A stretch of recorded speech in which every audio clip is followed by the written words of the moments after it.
Thank you. Honorable Minister, His Excellency Ambassador, the Secretary of Ministry of Foreign Affairs, dignitaries, ladies and gentlemen. This is a distinct honor and privilege to be a part of this very special August gathering. This is such an important threshold of history that we are marking a new step forward for the beginning and consolidating the relationship between people and people of both the nations, who have not become remained as nations, but as cradles of civilization. They remain as the civilization itself. Albert Einstein said, when reason ends, religion begins. That means the lofty thoughts, ideas, ideals enshrined in religious books, in religious texts and scriptures, they are so important that they guide humanity beyond general human principles. And those lofty ideas are so cherished in this part of the world, which is so sacred, so sanctified, and so cherishable for the whole humanity all around the world to follow. We have enjoyed together the legacy of religious cultures, of civilizational cultures, the legacy of great circuits, great prophets, great sages, rishis, all of them. They have traveled across both the countries. They have given their teachings to the peoples of both the nations, and they have become so important for the humanity across the world. I would like to cite here some very important circuits that this book also aims to incorporate to some extent, though as the tip of the iceberg, because things are immeasurably big here.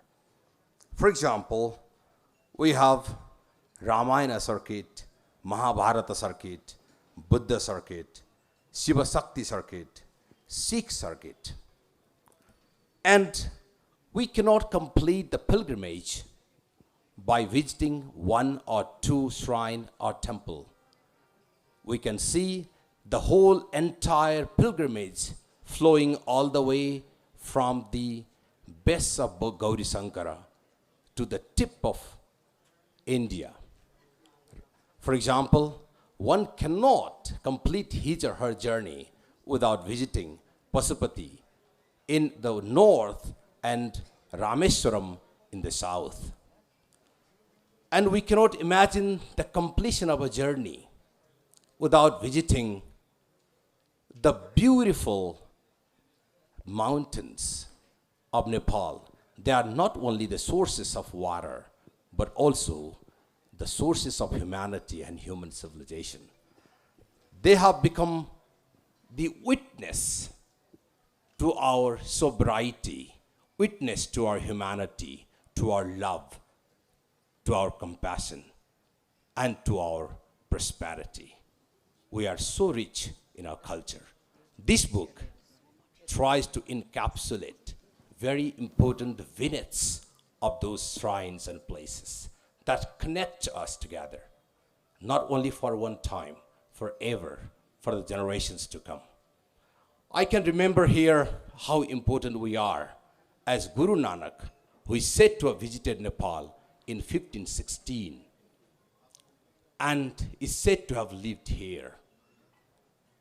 How important it could have been those long days when he came all the way from India to Nepal and lived here. And he left his footprints, not footprints of only prophet or sage or leader, but also a great humanity behind for us all to follow, for again another civilization to be engaged with.